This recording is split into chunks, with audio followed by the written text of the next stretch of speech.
Malaysia sedang tenat di bawah PN. Presiden UMNO Datuk Seri Dr. Ahmad Zahid Hamidi menyeru kerajaan bertindak lebih proaktif bagi mengurangkan penularan pandemik COVID-19 di negara ini.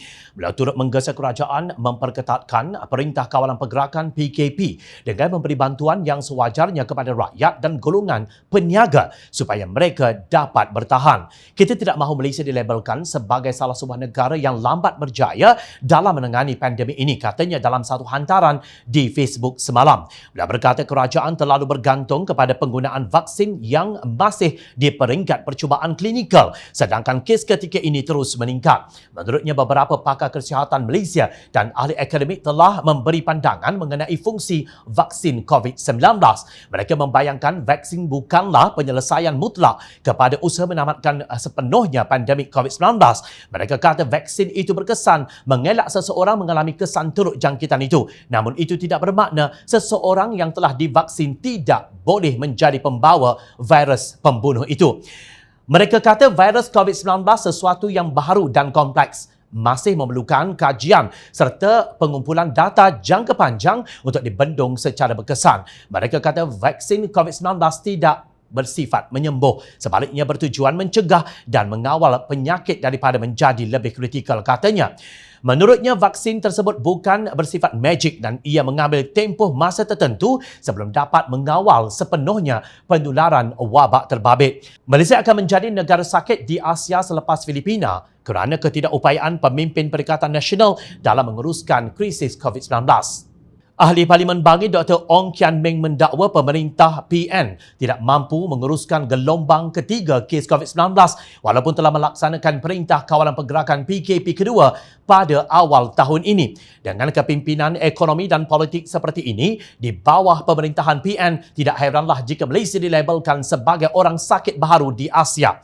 Pada tahun 1970-an dan 1980-an, Filipina dikenali sebagai orang sakit Asia kerana rekod ekonomi yang lemah dan keengganan syarikat asing untuk melabur di negara ini di bawah pemerintahan diktator Ferdinand Marcos. Malaysia kini menuju ke arah ini kerana kegagalan Perikatan Nasional menguruskan pandemik COVID-19 selain hanya berusaha untuk memastikan gabungan kerajaan kekal utuh, katanya dalam satu kenyataan semalam. Dalam kenyataan sama, Kian Meng berkata penurunan pelaburan asing Malaysia terbukti dengan angka daripada Kajian Persidangan Perdagangan dan Pembangunan Pertubuhan Bangsa-Bangsa Bersatu baru-baru ini yang menunjukkan pelaburan langsung asing atau FDI negara merosot kepada 68% pada tahun 2020. Katanya berbeza dengan negara jiran yang mencatatkan penurunan lebih rendah iaitu Singapura negatif 37%, Indonesia negatif 24%, manakala Thailand negatif 50%, Filipina meningkat kepada 29% pada tahun 2020. Angka ini merupakan aliran masuk FDI yang sebenar ke negara masing-masing, tidak seperti angka FDI yang diumumkan oleh Menteri Keuangan Senator Tengku Datuk Seri Zafrul Abdul Aziz awal tahun ini yang hanya memberitahu pelaburan diluluskan dan bukan pelaburan yang direalisasikan. Pada masa yang sama, laporan mengenai beberapa syarikat multinasional yang memindahkan ibu pejabat mereka keluar dari Malaysia ke negara lain seperti Indonesia telah memberikan gambaran bahawa Malaysia tidak lagi menjadi tempat menarik buat pelabur asing. Laporan ini berperanan dalam membangun naratif yang lebih besar bahawa Malaysia ketinggalan daripada negara lain dalam banyak bidang, tidak dapat menguruskan krisis COVID-19.